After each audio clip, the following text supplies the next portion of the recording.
قرآن پاک کے بڑے بڑے معجزات میں سے ایک دی گریٹ رومن امپائر کے متعلق تھا، جب وقت کی سپر پاور رومن امپائر بالکل ختم ہو جانے والی تھی۔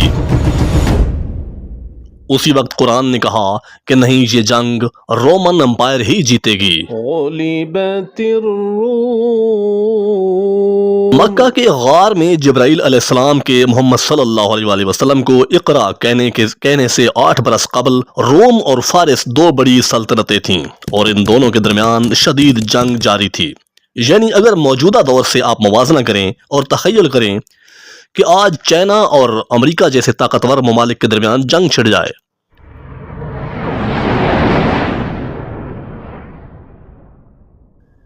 ناظرین، اس جنگ میں فارس امپائر نے رومن امپائر کو تباہ و برباد کر دیا تھا، اور اب پوری دنیا کو یہ لگنے لگا تھا کہ وہ رومن امپائر جو 1000 سال سے پوری دنیا میں سپر پاور سمجھی جاتی تھی، ختم ہونے والی ہے، اور یہ رومن امپائر کوئی چھوٹی سلطنت نہیں تھی۔ معزز ناظرین، کیا آپ جانتے ہیں کہ سال کے مہینوں کے جو کہ مختلف نام ہیں، ان ناموں کے پیچھے کیا کیا راز ہیں؟ انشاءاللہ میں اپنی ویڈیوز میں یہ چیزیں ضرور بتاؤں گا، لیکن فی الحال سال کے مہینے جولائی اور اگست کے بارے میں بتا دینا چاہتا ہوں کہ جولائی کو جولائی کیوں کہا جاتا ہے اور اگست کا نام کہاں سے آیا۔ رومن بادشاہ جولیس سیزر کی وجہ سے، جو کہ اس رومن سلطنت کا پہلا بڑا بادشاہ تھا۔ جولائی کے بعد اگست آئے گا، جو رومن امپائر کے دوسرے بڑے بادشاہ اگسٹس کے نام پر رکھا گیا، اور ان سب کے علاوہ جتنے سیارے ہیں، جوپیٹر، مارس، وینس، یہ بھی اسی رومن امپائر کے رکھے گئے نام ہیں۔ ان پلینٹس کو وہ خدا مانتے تھے۔ یہ سلطنت اسلام سے پہلے 2 حصوں میں تقسیم ہو چکی تھی، ایسٹرن اور western Roman empire. Western Roman empire آہستہ آہستہ ختم ہو گئی، لیکن ایسٹرن رومن امپائر پوری دنیا کی سپر پاور رہی۔ لیکن اس جنگ میں ایسا لگ رہا تھا کہ پرشین امپائر آخرکار ایسٹرن رومن امپائر کو اب تہس نہس کر دے گی، اور اتنی بڑی جنگ پرشین سلطنت رومن سلطنت کی عوام کی حمایت کے بغیر نہیں جیت سکتے تھے۔ اس جنگ سے پہلے رومن عوام اپنی فوج اور اپنے بادشاہ سے بہت زیادہ تنگ آ چکے تھے، کیونکہ اسلام سے 8 سال پہلے رومی بادشاہ موریس، جس کو عوام بہت زیادہ پسند کرتی تھی، اس کو ان کی آرمی کے ایک جرنیل فوکس نے تخت سے ہٹا دیا، اور اس کی بیوی اور اس کے 8 بچوں کو اس کی آنکھوں کے سامنے قتل کر دیا، اور مار دینے کے بعد بھی بہت زیادہ ظلم و ستم کیا۔ یہ سب دیکھ کر رومن عوام نے اس بادشاہ کے خلاف بغاوت کر دی۔ معزز ناظرین، آپ اس بات سے تو اچھی طرح واقف ہیں کہ جس طرح ہر ظالم طاقتور بادشاہ کرتا ہے، اس بادشاہ نے بھی ان بغاوت کرنے والوں کو بری طرح کچل دیا، ہزاروں لوگوں کو جیلوں میں ڈال دیا اور کئی ہزاروں کو ختم کر دیا، تاکہ عوام میں ایسا ڈر پھیل جائے کہ وہ بغاوت نہ کرے۔ لیکن آہستہ آہستہ یہ احتجاج اور زیادہ پھیلتا گیا۔ معزز دوستو، یہ چیز آج کے دور میں بھی کچھ سنی سنائی سی لگ رہی ہے۔ جب پرشین امپائر نے دیکھا کہ رومی عوام اپنے بادشاہ کے خلاف ہو گئی ہے، تو پرشین امپائر نے اس چیز کا فائدہ اٹھانے کا سوچا، اور پھر آہستہ آہستہ رومن امپائر کے کئی اہم علاقے جس طرح کہ شام، مصر، فلسطین پر قبضہ کر لیا۔ لیکن آہستہ آہستہ رومی عوام اور فوج کو سمجھ آ گئی کہ فوکس اس بادشاہی کے قابل نہیں ہے، لہٰذا انہوں نے افریقہ کے گورنر، جس کی لوگ بہت عزت کرتے تھے، ان سے مدد مانگی، تو اس نے اپنا بیٹا ہراکلس بھیجا۔ جیسے ہی وہ پہنچا، عوام اور فوج نے مل کر پچھلے بادشاہ کو ہٹا دیا اور ہراکلس کو اپنا نیا بادشاہ بنا دیا، اور فوکس کے ساتھ بھی وہی کچھ ہوا جو اس نے پچھلے بادشاہ کے ساتھ کیا تھا۔ ہراکلس جیسے ہی اس سلطنت کا بادشاہ بنا، اسے پتا چلا کہ 90,000 کرسچنز کو قتل کر کے پرشین نے یہودیوں کی مدد سے فلسطین پر بھی قبضہ کر لیا ہے، اور عیسائیوں کی سب سے مقدس جگہ دی ہولی اسپیلکا کو تباہ کر دیا ہے۔ اس جگہ کی عیسائیت میں وہی اہمیت ہے جو اسلام میں بیت اللہ شریف کی، اور وہ کراس جس پر عیسائی مذہب کے مطابق حضرت عیسیٰ کو مارا گیا تھا، اسے اٹھا کر اپنے دارالحکومت مدین لے گئے۔ یعنی یہ اس وقت ایسے تھا کہ آج کعبہ سے کوئی حجر اسود اٹھا کر لے جائے، اللہ نہ کرے۔ کیا آپ سوچ سکتے ہیں ایسا کرنے کے بعد دنیا میں کیا ہوگا؟ اس جنگ میں رومن کس لیول تک ہار چکے تھے اس کا اندازہ اس خط سے ہوگا پرشین امپائر کے بادشاہ خسرو نے رومن امپائر کے بادشاہ ہراکلس کو لکھا تھا، جو آج بھی بالکل ٹھیک حالت میں موجود ہے۔ نعوذ باللہ اپنے آپ کو خداؤں کا خدا سمجھتا تھا اور ہراکلس کو لکھا کہ تم کہتے ہو میرا خدا سب سے بڑا ہے، کدھر ہے تمہارا خدا؟ اور تیرے خدا نے یروشلم کو مجھ سے بچایا کیوں نہیں؟ یہ جنگ اور باتیں ادھر ہو رہی تھیں، لیکن وہاں سے بہت دور مکہ کے پہاڑوں کے ایک غار میں ایک آدمی کی طرف اللہ نے اپنا فرشتہ بھیجا، اور اسلام کے آتے ہی اسلام نے یہودیوں اور عیسائیوں کے سارے پیغمبروں کو صحیح کہا، جس کی بدولت پہلے لوگوں کو لگ رہا تھا کہ اسلام ایک نیا مذہب نہیں بلکہ کرسچینٹی کی ایک برانچ ہے۔ تو مکہ والے مسلمانوں کو تانے دینے لگے، جس طرح آگ کی پوجا کرنے والے پرشین نے رومن امپائر کو تباہ کر دیا، اس طرح ہم تم مسلمانوں کو بھی تباہ کر دیں گے۔ اس وقت عیسائیوں اور مسلمانوں کا ایک جیسا حال تھا، اور اس تباہی سے بچنا دونوں کے لیے بہت مشکل لگ رہا تھا۔ اتنی پریشانی اور سخت حالات میں اللہ تعالیٰ نے سورہ روم میں رومن اور مسلمانوں دونوں کی کامیابی بیان فرمائی۔ غلبت الروم، رومن شکست کھا چکے تھے، لیکن اس کے چند سال بعد یہ دوبارہ کامیاب ہو گئے،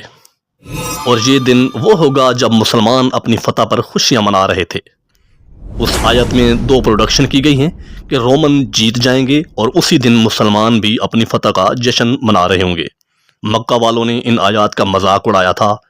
کہ اب رومن امپائر کا بچ جانا امپاسبل ہے، لیکن حضرت ابو بکر صدیق رضی اللہ تعالیٰ عنہ کا اسلام کے پہلے دنوں میں ہی قرآن پر اتنا یقین تھا کہ انہوں نے مکہ کے کافر سے شرط لگا لی کہ اگر رومن 3 سال بعد کامیاب نہ ہوئے تو میں تمہیں 10 اونٹ دوں گا، اور اگر وہ کامیاب ہو گئے تو میں لوں گا۔ معزز ناظرین، ان دنوں ابھی تک اسلام میں شرط لگانا حرام نہیں ہوا تھا۔ جب رسول اللہ صلی اللہ علیہ وآلہ وسلم کو اس شرط کا پتہ چلا تو اور اونٹوں کو 10 سے بڑھا کر 100 کر دیں، اس کافر نے یہ شرط آسانی سے اور خوشی سے مان لی، کیونکہ اس وقت دیکھنے میں رومن کا جیتنا بالکل ناممکن ہی لگ رہا تھا۔ British historian Edward D bone نے اپنی کتاب میں لکھا، اور اس نے رومن امپائر پر 6 والیوم کی کتاب لکھی، اور انہوں نے اپنی کتاب میں لکھا کہ قرآن کی اس آیت کا پورا ہونا 7 سے 8 سال تک بھی ممکن نہیں لگ رہا تھا، کیونکہ پرشین حکومت بالکل رومن امپائر کے دارالحکومت کانسٹینٹی نوپل کے پاس پہنچ چکے تھے اور اسے چاروں طرف سے گھیر لیا تھا، لیکن کانسٹینٹی نوپل کو فتح کرنا امپاسبل تھا۔